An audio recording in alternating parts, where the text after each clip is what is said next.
எல்லாருக்கும் வணக்கம். லைன்மேன் படம் இன்றைக்கி ரிலீஸ் ஆகிருக்குது. ஆகா ஓடிடி தளத்தில் இன்றைக்கி ரிலீஸ் ஆகிருக்குது. படம் உண்மை கதையை தழுவி எடுத்துருக்காங்க. Based on true story. அதாவது ஈரோடு மாவட்டத்தில் விஜயமங்கலங்கிற ஏரியாவில் செந்தில்னு ஒருத்தரோட கதையத்தை இந்த படமாக எடுத்துருக்காங்க. அதில் அவர் ஒரு ப்ராஜெக்ட் கண்டுபிடிக்கிறார். என்ன ப்ராஜெக்ட்னால், ஸ்ட்ரீட் லைட்டில் வெட்டியே கரண்ட் செலவாகுது கவர்மெண்ட்னால்.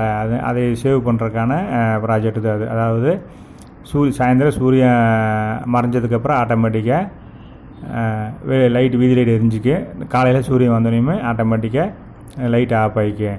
அப்போ நிறையா கரண்ட்டு சேவ் ஆகும். அப்போ அதை வச்சு மக்களுக்கு நிறையா கரண்ட்டுக்கு பிரச்சனை இருக்காது, கவர்மெண்ட்டுக்கும் பிரச்சனை இருக்காது அப்படிங்கிற மாதிரி ஒரு ப்ராஜெக்ட் கண்டுபிடிக்கிறாரு.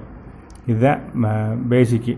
அப்புறம் ஒரே லைனில் இது சொல்லணும் அப்படின்னா, ஒரு இந்த படத்தோட கதையை சொல்லணும் அப்படின்னா, ஒரு ஏழை குடும்ப பையனும் பொண்ணும் அவங்க ஏழை குடும்பத்துலேருந்து ஒருத்தர் என்ன தான் நல்லதை கண்டுபிடிச்சாலுமே அதையே இந்த அரசாங்கமோ இந்த கார்ப்பரேட்காரங்களோ இல்லை சில முதலாளிகளோ அதை வளரக்கூட மாட்டாங்க.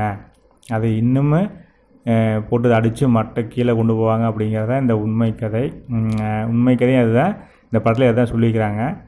அப்புறம் செந்தில் அவருக்கு என் மனமார்ந்த வாழ்த்துக்கள். அவர் இந்த மாதிரி ப்ராஜெக்ட் கண்டுபிடிக்கணும்னு தோணுது எண்ணத்துக்கும் வாழ்த்துக்கள். அது இன்னைக்கு வரைக்கும் வெற்றி அடையாமல் இருக்கிறதுக்கு நான் மனமாற வருந்துறேன். அவரோட ப்ராஜெக்ட் வெற்றி அடைஞ்சு இது மக்களுக்கு கவர்மெண்ட்டுக்கும் நல்லபடியாக போய் சேர்ந்து இது பெரிய வெற்றி அடைஞ்சு இது செயல்படுத்தி அவர் நினச்ச இடத்த போய் அவர் அடைஞ்சிடணும். அவரோட எண்ணத்துக்கு அவர் என்ன நினச்சிருக்காரோ இந்த ப்ராஜெக்ட் பண்ணுறப்போ அதை அடைஞ்சிடணும் அப்படிங்கிறத நான் கடவுள்கிட்ட வேண்டிக்கிறேன். கையெடுத்து கும்பிட்டு அவருக்கு நன்றி சொல்லி வாழ்த்துக்கள்னு சொல்லி வேண்டிக்கிறேன். அது சீக்கிரம் நடக்கும்னு நான் வேண்டிக்கிறேன். அப்புறம் படத்தை பற்றி விமர்சனம் பார்த்தீங்கன்னா, சார்லி உங்களுக்கு எல்லாம் தெரியும். அவர் தான் அப்பாவை நடிச்சுக்கிறாரு. சுப்பையாவை கேரக்டரில் அவர் தான் நடிச்சுக்கிறாரு. செந்தில் அவர் ஒரு புதுமுகம். அவர் ஒன்றும் பெருசாக நடிப்பு வரல அவருக்கு. அப்புறம் கதாநாயகி வர்றாங்க. அவங்க பார்த்த மூஞ்சி தான். அவங்களுக்கு பெரிய வேலை ஒன்றும் இல்லை. ஏன்னா சினிமாத்தனத்தை உள்ளே கொண்டு வந்துருக்காங்க. அப்படியே எடுக்க முடியாது இல்லைங்களா கதையை. அதனால் சினிமாத்தனத்தை கதை தூத்துக்குடியில் ஹீரோ தூத்துக்குடியில் இருக்கிற மாதிரி, உப்பளத்தில் இருக்கிற மாதிரி அவங்க அப்பா லைன்மேனாக இருக்கிறார். அதுதான் சுப்பையா. அவர் தான் சார்லி லைன்மேனாக இருக்கிறார். அவர் பையன் செந்தில். அவர் தான் எலக்ட்ரானிக்கல் இன்ஜினியரிங் படிச்சுட்டு இந்த வேலையை இந்த ப்ராஜெக்ட் கண்டுபிடிக்கிறாரு. வேறு வேலைக்கு எதுவும் போகாமல் அப்பாவோட கண்ட்ரோலில் தான் இருக்கிறார். அப்பாவோட கையை எதிர்பார்த்து வாழ்ந்துட்டுருக்கிறாரு. அப்படியே ஊருக்குள்ளே என்ன மதிப்பு இல்லாட்டியுமே அவரோட இதில் முயற்சியில் அவர் தீவிரமாக இருக்கிறாரு. முடிஞ்ச வரைக்கும் கலெக்டர் ஆஃபீஸ் எல்லாம் மோதி பார்க்குறாரு. கலெக்டர் டேபிள் வரைக்கும் அவர் ப்ராஜெக்ட் போயிடுது. கரெக்டாக கலெக்டரு ட்ரான்ஸ்ஃபர் ஆகிறாரு. ட்ரான்ஸ்ஃபர் ஆகி போனங்காட்டிக்கு போஸ்ட்மேன் ஒருத்தர் இவருக்காகவே லெட்டரை கொண்டு வந்துட்டு போயிட்டு அவர் ஒரு இடத்துல புலம்புறக்க ஆரம்பித்து, அப்புறம் ஒரு இடத்துல அவரே போஸ்ட்மேன் சொல்கிறாரு, நீ கம்முன்னு முதலமைச்சரை போய் பார்த்தா என்ன அப்படிங்கிற மாதிரி அவர் சொல்ல, அதை யோசித்து பார்த்து அப்புறம் ஊர்லேருந்து தூத்துக்குடியிலேருந்து கிளம்பி அவர் மெட்ராஸ் ஒரு 3 மாதம் அலையிறாரு. 2 மாதம் ரொம்ப கஷ்டப்படுறாரு. அந்த சிஎம்மை பார்த்து இந்த ப்ராஜெக்டை காமிக்கிறதுக்கு கடைசி வரைக்கும் அது முடியல. அப்புறம் திரும்பி ஊருக்கே போயிடுறாரு. இதுக்கப்புறம் அந்த ப்ராஜெக்ட் என்ன ஆச்சு அப்படிங்கிறத கதை. படம் பாருங்கள். படம் நல்லா இருக்குது. ஆனால் என்ன ரொம்ப லேகாக இருக்குது. ரொம்ப பொறுமையாக போகுது படம். குடும்பத்தோடு உட்காந்து பார்க்கலாம். ஆனால் டபுள் மீனிங் வசனமெல்லாம் எதுவும் இல்லை. ஃபேமிலியோடு உட்காந்து பார்க்கலாம். எந்த அசிங்கமான இதாக எதுவும் இல்லை. காட்சிகளும் இல்லை, வசனங்களும் இல்லை. அதே மாதிரி பாட்டுகள் பெருசாக ஒன்றும் இல்லை. ஆனால் பாட்டு இருந்தாலும் பாட்டு ஒன்று கொஞ்சம் நல்லா பயன்படுத்திருக்கலாம். வரிகளை இன்னும் பயன்படுத்திக்கலாம். மியூசிக்கு சிறப்பு இல்லை. ஸ்க்ரீன் ப்ளே, எடிட்டிங்கு இது மாதிரி எதுவுமே சிறப்பு இல்லை.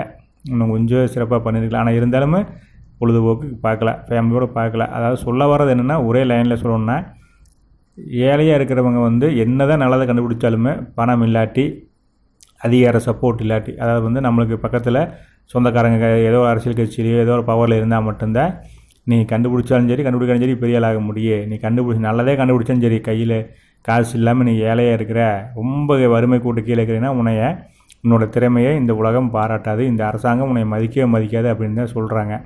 அப்படி தான் நான் புரிஞ்சுக்கிறேன். அதுதான் உண்மையும் வேறு. ஏன்னா இன்றைக்கி வரைக்கும் அந்த செந்திலுங்கிறவரோட ப்ராஜெக்ட்டு ரீச் ஆகவில்லை. அவர் நினச்ச இடத்த ரீச் ஆகலை. அவர் இன்றைக்குமே ஐஎஸ்ஓ சான்றிதழ் வாங்கி வச்சுட்டு சும்மா தான் உட்காந்துருக்காரு. இந்த ப்ராஜெக்டை செயல்படுத்த முடியாமல் தான் உட்காந்துருக்காரு. அப்படின்னா 54 வருஷத்துக்கு மேலே இந்த ஆண்டுட்டு இருக்கிற இந்த திராவிட கட்சிகள் என்ன பண்ணுச்சு? அதே அந்த படத்தில் கருப்பு சட்டை ஓட்டு ஒருத்தர் வருவார். அவர் பேர் தமிழ். அவரோட ஃபஸ்ட்டு அவர் ஓப்பனிங் சீனே அவரோட என்ட்ரி சீன் பார்த்திங்கன்னா ஒரு குழந்தைக்கு ஸ்லேட்டில் எழுதிட்டு இருப்பாங்க, அதை வாங்கி அழிச்சிட்டு நம்ம தாய்மொழி தமிழ் அதை படித்து பாருங்க அப்படின்னு சொல்லுவார். அதை முதல்ல பல கற்றுக்க அப்படின்னு எழுதி கொடுத்துட்டு வருவார் ஸ்லேட்டில். அது எல்லாமே சரி தான். அவர் ஒரு போராளியை காமிச்சிருப்பாங்க, அவர் கொன்னும் போடுவாங்க, எல்லாம் ஓகே. ஆனால் கருப்பு சட்டை போட்டவங்க தான் போராளி பண்ணாங்க அப்படின்னு காமிக்கிறது சரி. கருப்பு சட்டை போட்டவங்க போராட்டம் பண்ணி மக்களுக்காக உழைச்சாங்க, அது ஓகே. ஆனால் 50 வருஷத்துக்கு மேலே இந்த தமிழ்நாட்டை ஆண்ட அதே கட்சி தானே இன்றைக்கி செந்திலுங்கிறவரோட உண்மை கதையை தான் எடுத்துக்கிறீங்க. செந்திலனோட ப்ராஜெக்ட் ஓகே பண்ணாமல் இருக்குது. அப்புறம் என்ன நீங்கள் போராடி நீங்கள் என்ன பண்ணீங்க? அப்போ நீங்கள் விளிம்பு நிலை மக்களுக்காக போராடினேன் அப்படின்னா அப்போ நீங்கள் இந்த 54 வருஷத்துக்கு மேலே ஆண்டுக்கிற இந்த கட்சிகள் விளிம்பு நிலை மக்களை கீழே இருக்கிற திறமையை விளிம்பு நிலை மக்களோட திறமையை பாராட்டி மேலே கொண்டு வந்துருக்கணுமே, இன்னும் கொண்டு வரல. இன்றைக்கி வரைக்கும் அப்பா தாத்தா அப்பா மகன் கொள்ளு பேரன் வரைக்கும் தான் போயிருக்குதே தவிர அப்புறம் அதே மாதிரி நடிகர்களில் வந்துட்டு இருந்தாங்க. இப்போ அதுக்கப்புறம் ஒரு தமிழை வந்து ஒரு பொம்மையாக வந்துட்டுருக்காரு ஒரு கட்சி. இந்த 2 கட்சியும் தானே மாறி மாறி காட்டின்னு இருக்குது. நம்ம இந்த கட்சி இந்த தமிழ்நாட்டை ஆண்டுட்டு இருக்குது. அப்போ விளிம்பு நிலை மக்கள் மேலே வரவே இல்லையே, அவங்க திறமையை பாராட்டவே இல்லையே. அப்போ அதையும் சொல்லணும்ல, நீங்கள் டைரக்டர் அதை சொல்லவே இல்லையே. அதை அப்படியே மறைமுகமாக சொல்கிறாரு. ஆனால் இதையும் ஓப்பனாக சொல்கிறார். போராளி பண்ணாங்க அப்படிங்கிறது கருப்பு சட்டை. அவர் எந்நேரம் கருப்பு சட்டை போட்டு தான் காமிச்சிருப்பாங்க. சிம்பாலிக்காக சொல்கிறாரு, கருப்பு சட்டை போட்டவங்க போராளிங்க அப்படின்னு. சரி, கருப்பு சட்டை போட்டவங்க தானே, அதே கருப்பு சட்டை போட்டவங்க தானே ஆட்சியில் இருக்கிறாங்க. அவங்க காமிக்கவே இல்லை, அவங்க வந்து விளிம்பு நிலை மக்களை மேலே தூக்கி விடவே இல்லையே. அப்போ அதையும் சொல்லணும்ல. இதை ஓப்பனாக சொன்ன மாதிரி அதையும் ஓப்பனாக சொல்லணும்ல. இதுதான் இதுக்குள்ளே இந்த படத்துக்குள்ள இருக்கிற அரசியல். தயவு செஞ்சு அரசியலையும் பாருங்கள், படத்தை பொழுதுபோக்காக பாருங்கள். பட குடும்பத்தோடு பார்க்கலாம், அதில் எந்த மாற்றமும் இல்லை. பொறுமையாக, ஆனால் ரொம்ப பொறுமையாக போகும் படம். ரொம்ப லேகாக இருக்குது.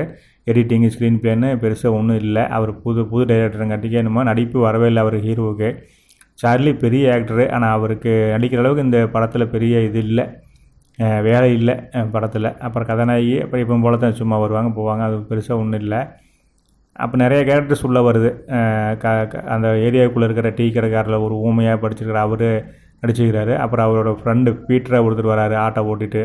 அவர் வந்து அவரோட சப்போர்ட் இருக்குது, அவரும் கொஞ்சம் நல்லா பண்ணிக்கிறாரு.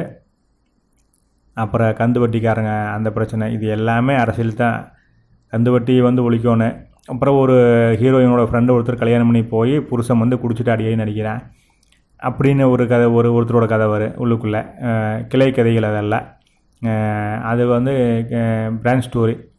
அதெல்லாம் வந்து பார்த்திங்கன்னா அதுக்கு காரணம் யாருன்னு பார்த்தா, அப்போ அதை பற்றி அந்த புருஷன் குடிக்கிற காரணம் என்ன, டாஸ்மார்க்கு, அதை ஓப்பன் பண்ணி வச்சுக்கிறாரு கவர்மெண்ட்டு.